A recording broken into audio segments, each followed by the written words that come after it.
ओम शांति। आज के वरदान, बाप दादा के वरदान अपने प्यारे बच्चों के प्रति। डेट 14 जून 2023। वरदान है, किसी से किनारा करने के बजाय सर्व का सहारा बनने वाले विश्व कल्याणकारी भव। किसी से किनारा करने के बजाय सर्व का सहारा बनने वाले विश्व कल्याणकारी भव। लास्ट संडे का जो मुरली है, अपने ऊपर, बाप के ऊपर, ड्रामा के ऊपर और ईश्वरीय परिवार के ऊपर निश्चय रखना है। तो उसका ही कंटिन्यूएशन आज का ये वरदान है। जैसे लौकिक में भी एक परिवार रहता है। पहले हिंदू अनडिवाइडेड फैमिली रहता था और आज भी परिवार रहता है। तो उसमें क्या होता है, सभी लोग एक ही संस्कार वाले नहीं रहते हैं ना। कोई एजुकेटेड रहते हैं, कोई अनएजुकेटेड रहते हैं, कोई गरीब रहते हैं, कोई पैसे वाले रहते हैं। तो एक परिवार के नाते एक दूसरों को सहयोग देते हुए आगे बढ़ाते हैं। एक माँ बाप को वैरायटी बच्चे रहते हैं, कोई कोई अच्छे रहते हैं, कोई कोई बीमार रहते हैं, कोई लूले लंगड़े रहते हैं, कोई कोई साइकेट्रिक पेशेंट वाले रहते हैं। फिर भी वो माँ बाप क्या करती है, सभी लोगों को सहयोग देते हैं। किसी को किनारा नहीं करना चाहिए, उसको कॉर्नर नहीं करना चाहिए। कि कोई अच्छे सहयोग देते हैं, उनको सपोर्ट दो। तो कोई सहयोग नहीं देते हैं, उनको कॉर्नर करो। वो यथार्थ विधि नहीं। तो ऐसे ही बाबा ने कहा, बच्चे आपको भी ईश्वरीय सेवा, ईश्वरीय परिवार वालों के साथ करना पड़ता है। भले पुरुषार्थ हो, साधना हो या सेवा हो,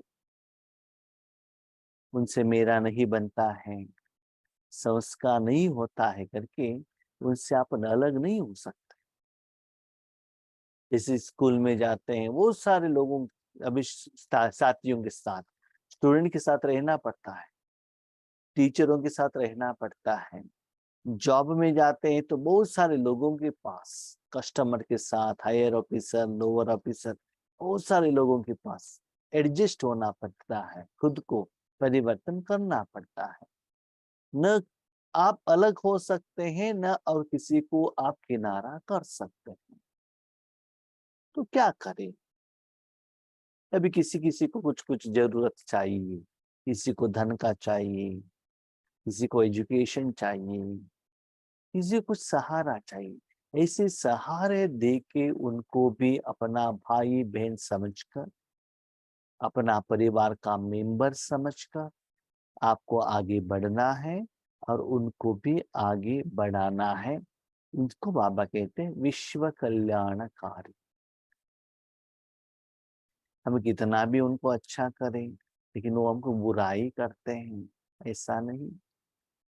लौकिक में पुराने जमाने में हमने देखा है, कितना भी पति पत्नी को दुख दे, फिर भी पत्नी पति के लिए काम करती है, व्रत रखती है, पूजा करती है। और माँ बाप बच्चे कितना भी तंग करें, फिर भी बच्चों के लिए कितना सहन करते थे। लेकिन वर्तमान समय देख लीजिएगा, थोड़ा सा भी कुछ ज्यादा कम हो गया, हम घर से बाहर निकलेंगे, सेपरेट घर बनाएंगे, डाइवोर्स करेंगे, हम आपके साथ नहीं रहेंगे, हमको अलग रूम चाहिए, अलग कपड़ा चाहिए, अलग कंप्यूटर चाहिए, अलग बाइक चाहिए। तो आज का दुनिया में मनोस्थिति कैसे बन गया है, परिवर्तन हुआ है। पहले जमाने में ऐसा था कि पिताजी ने जिस बर्तन में भोजन खाया, उसमें ही प्लेट में माँ खाती थी। कितना प्यार से सभी लोग इकट्ठे रहते थे।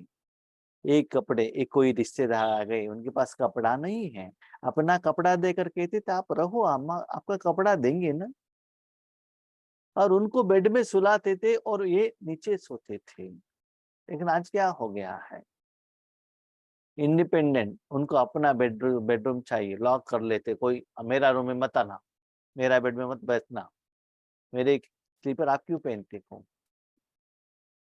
तो ये भी हमारा ईश्वरी परिवार में आ गया है। हमको बाबा से लेन देन है ना, तो परिवार से हमको क्या लेना देना है। तो ऐसे सोचकर उनको क्या करते हैं, साइडलाइन करते हैं।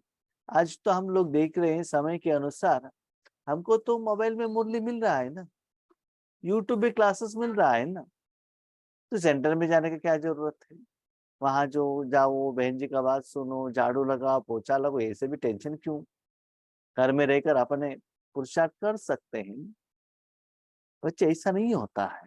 ईश्वरीय परिवार, एक दूसरों को सहयोग चाहिए। और याद रखना, ये सिर्फ एक जन्म के लिए नहीं, 84 जन्म के लिए आपके साथ वो हिसाब किताब रहता है। और आप ऐसे अपने संस्कार को मिलावट नहीं करेंगे तो कम लोगों के साथ आपको रहना पड़ेगा, तो आपको प्रजा बनना पड़ेगा, क्योंकि आपका बात कोई नहीं सुनता है। तो आपको राजा बनना है, बहुत लोगों के ऊपर आपको राज्य करना है, तो अभी संस्कार मिलनसार करना पड़ता है। सदा किसी से अलग होने का सोचना नहीं, सहारा दे। कैसे, अभी किसी को गुस्सा है, कोई आपका बात नहीं सुनता है, ईश्वर श्रीमत के विरुद्ध है, तो बाबा के आगे जाकर कंप्लेंट मत करना, बाबा उनको भी अच्छा बुद्धि दे दो ना, उनको भी सहयोग दे दो ना।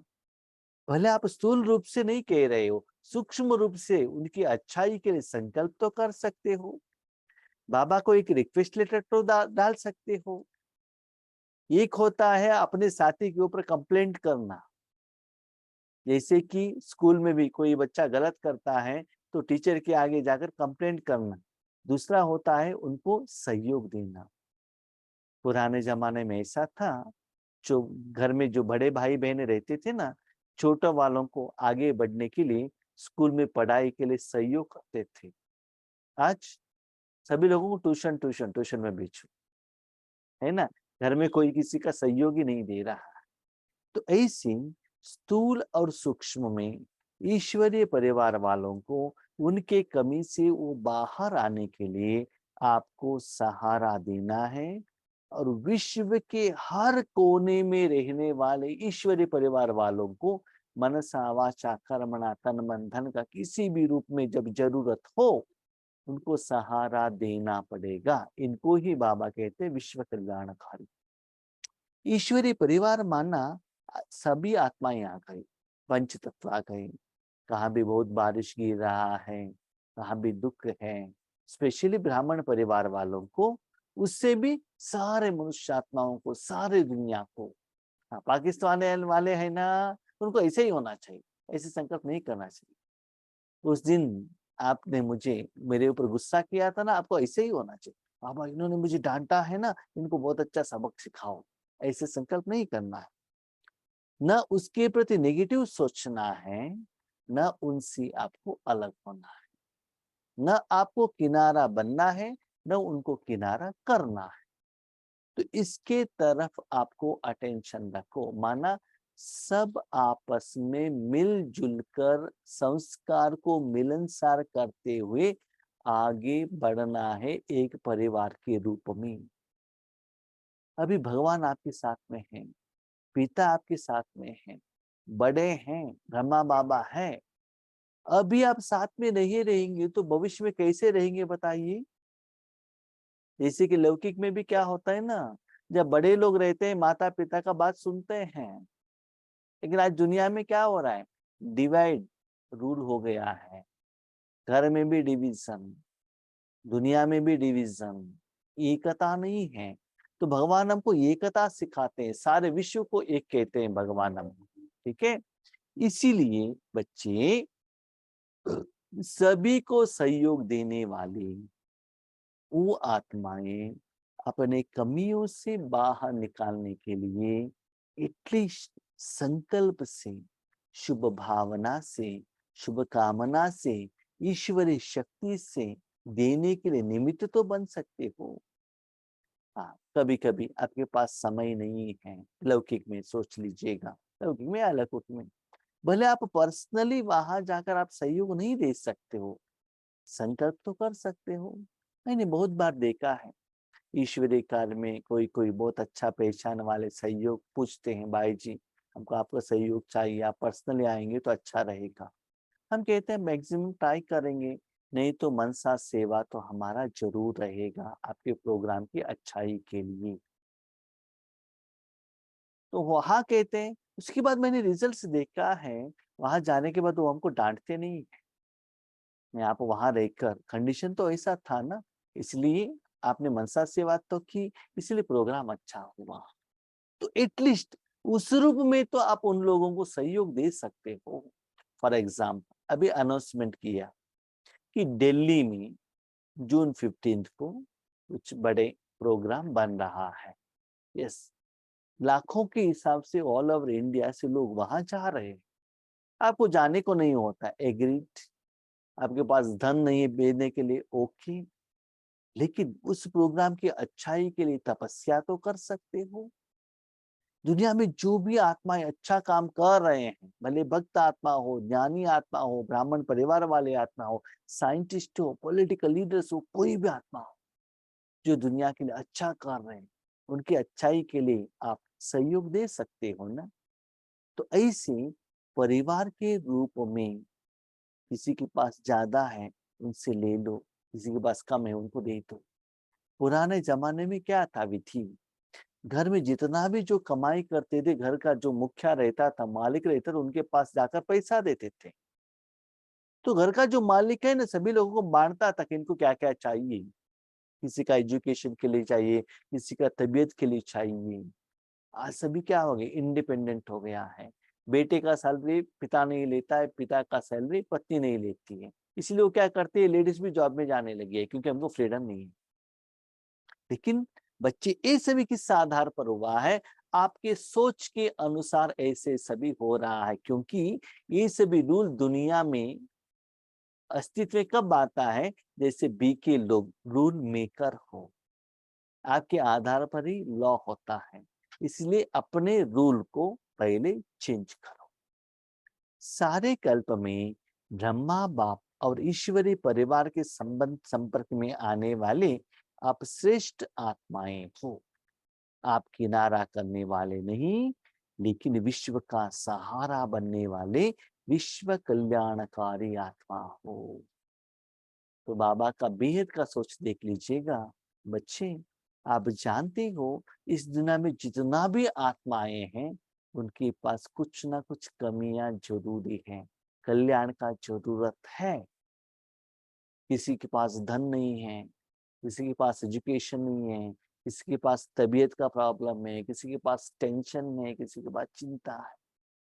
तो उन सभी आत्माओं का समस्या का समाधान आपके पास, वो वैसे ही रहे, उनको ऐसे ही होना चाहिए, भले उनको उन्होंने किया हुआ सजा वो भुगत रहे हैं।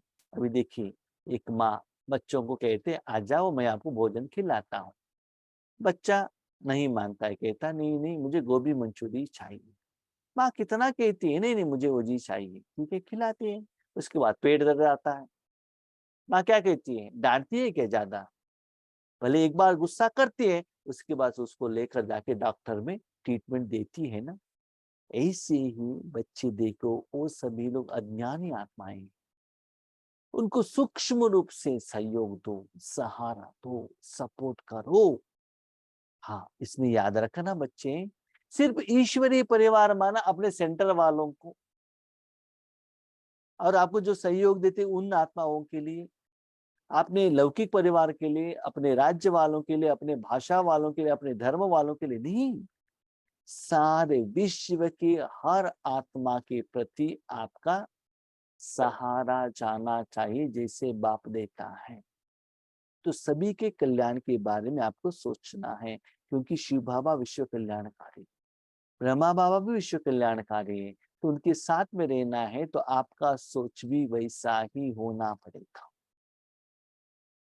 परिवार के अविनाशी प्यार के धागे के बीच से निकल नहीं सकते।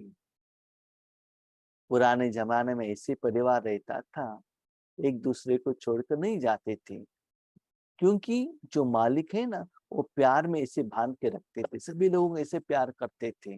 मेरा दादा है, दादी है, पिता है, बड़े बाप है, छोटा बाप है, छोटी माँ है, बड़ी माँ है, कितना वैरायटी, एक छोटा बच्चा आ गया तो कितना परिवार। आज माँ बाप के बिना बच्चों को कोई जानते ही नहीं, थोड़ा बड़ा हो गया उनको सेपरेट रूम चाहिए, सेपरेट सारा साधन चाहिए। ऐसे हमने उनको क्या किया है, एजुकेशन किया हुआ रखा है। पहले क्या होता था, पुराना जमाने का आपने बिल्डिंग देखा होगा, घर में सिर्फ एक ही रूम रहता था, वो पूजा रूम, बाकी सभी हॉल। एक हॉल में सारे भाई लोग सोते थे, दूसरे हॉल पर सारे बहनें सोते थे, बस। सभी लोग मिलजुल कर काम करना, सभी लोग मिलकर भोजन खाना, सभी लोग एक ही बार मिलकर भजन करना और त्योहार मनाना, सब एक ही जैसे, सारे परिवार वालों के एक ही जैसे चलता था। उसके बाद क्या हो, जो भी आप घर में लेकर आते हैं ना, वो सीधा कहाँ जाना चाहिए, किचन में जाना पड़ता था। आज जो भी आइटम लेकर जाते हैं उनका पर्सनल रूम में जाता है, उनके बच्चों को सेपरेटली खिलाते क्योंकि मेरा बच्चा है, ऐसा हो जाता है। पुराने जमाने में ऐसा नहीं था। तो वो देखिए, वो कितना समय के पहले, 40-50 साल के पहले, उसके पहले कितना अच्छा होगा, सोच लीजिएगा। तो आप कौन हो, सत्युग में आने वाले हो। तो बाबा कहते हैं बच्चे, सत्युग में सारा विश्व एक होगा। उसके बाद द्वापर युग के बाद क्या होगा, वो विश्व 7 खंड होकर डिवाइड होगा। ऐसे डिवाइड होते होते होते होते तमो प्रधान था में आज क्या हो गया, सिर्फ मैं अकेला, इंडिपेंडेंट, अलोन।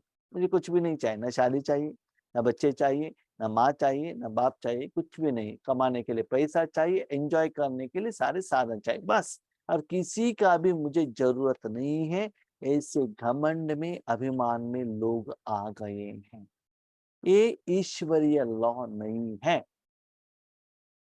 संबंध का, परिवार का, उस स्नेह और एक्स्ट्रा प्यार के आधार पर उस धागे से आप निकल नहीं सकते हो।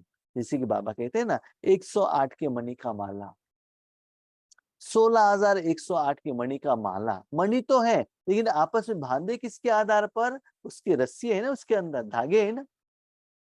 धागा, धागे क्या है, भगवान का प्यार है।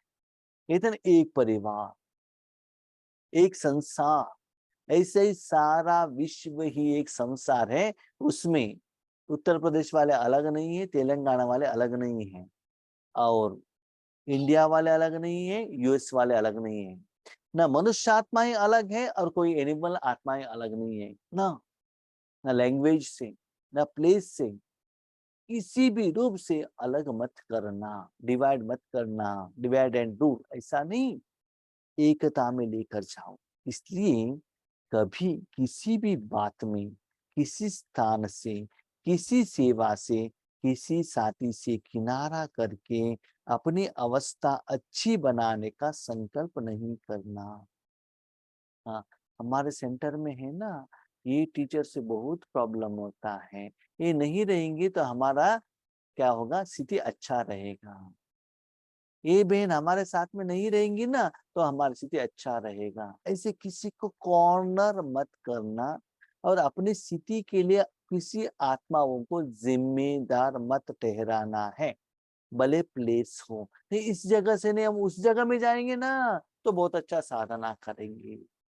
नहीं, कहाँ भी हो, आपके साथ में कोई भी हो, कैसे भी वैरायटी का सेवा हो, वाचा सेवा, तपस्या करने का सेवा, और स्थूल सेवा हो, किसी भी रूप में सेवा हो, सेवा, संबंध, व्यवहार, स्थान, ऑफिस, घर, लौकिक, अलौकिक, कुछ भी हो, किसी को भी, बड़े हैं छोटे हैं, किसी को भी किनारा मत करना। हम तो सीनियर हैं, वो तो प्यून हैं, हम तो एजुकेटेड हैं, वो तो अनएजुकेटेड है, ऐसे डिफरेंस मत करना।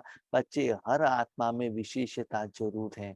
कभी बाबा ने, शिव बाबा ने किसी को ऊपर नीचे किया, किसी को श्रेष्ठ समझा और किसी को कनिष्ठ समझा? नहीं है ना, तो आपको भी देखने का भाव ऐसा ही हो, समान रूप में देखो, तब लोग भी आपको समान रूप में देखेंगे, तभी आप राजा बन सकते हो और अच्छा ईश्वरीय सुख का अनुभव कर सकते हो। तब आपके जो ईश्वरीय परिवार में, संगठन में एकता आएगा, तभी उनके बीच का हिसाब किताब क्या होगा, जल्द से जल्द सेटल होगा। अपने लौकिक परिवार वालों से भी अकाउंट सेटलमेंट होता है। इसलिए अपने मन में पहले स्टार्टिंग में संकल्प मत करना। जैसे हम लोग कहते हैं ना, करते हैं ना, मेरा बेटी बहुत अच्छा है, मेरा बहू खराब है, तो पहले संकल्प से ही वहां स्टार्ट होता है।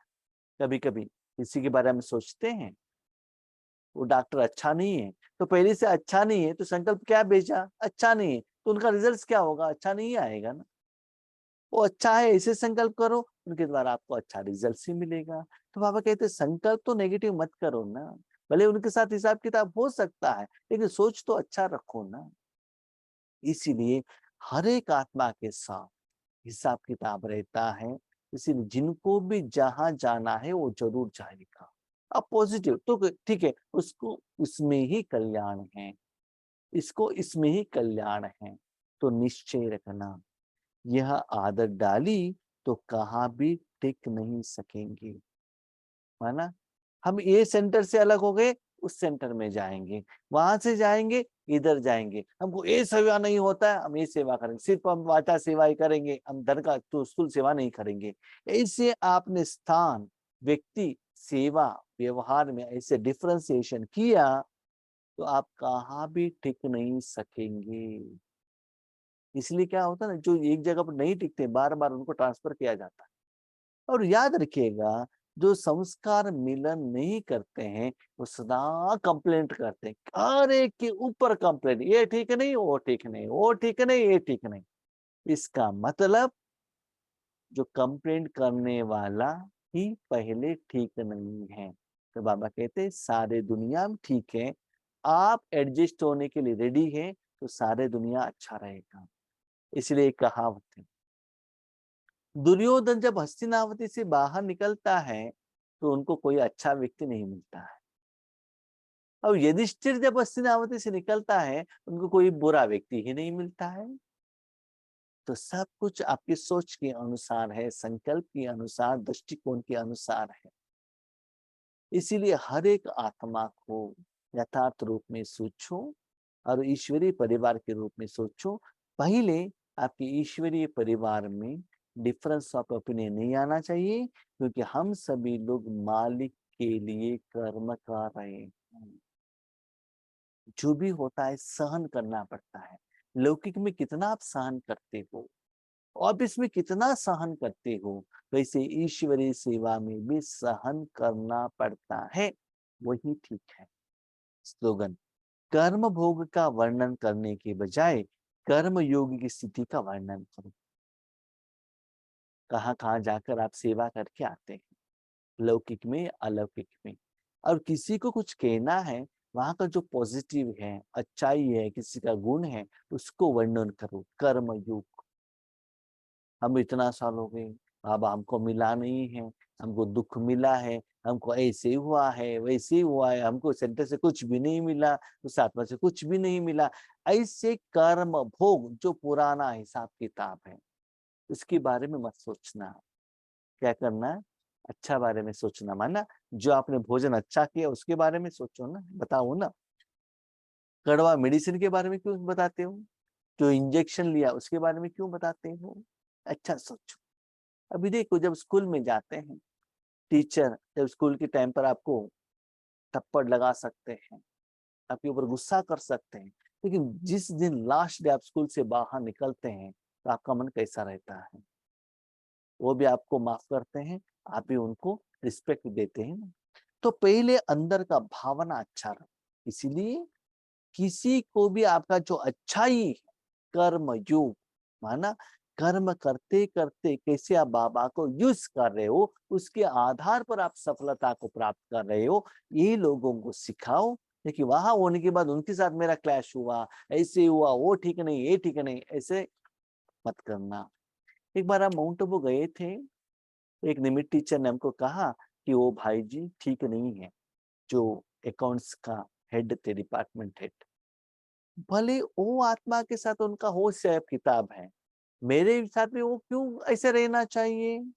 तो हम उनके ओपिनियन के आधार पर हम क्यों नेगेटिव सोचें? ठीक है, आपके लिए ठीक नहीं है, मेरे लिए वो अच्छा हो सकता है ना, मेरे साथ पॉजिटिव अकाउंट हो सकता है ना, तो मैं न्यू नेगेटिव अकाउंट क्यों स्टार्ट करूं?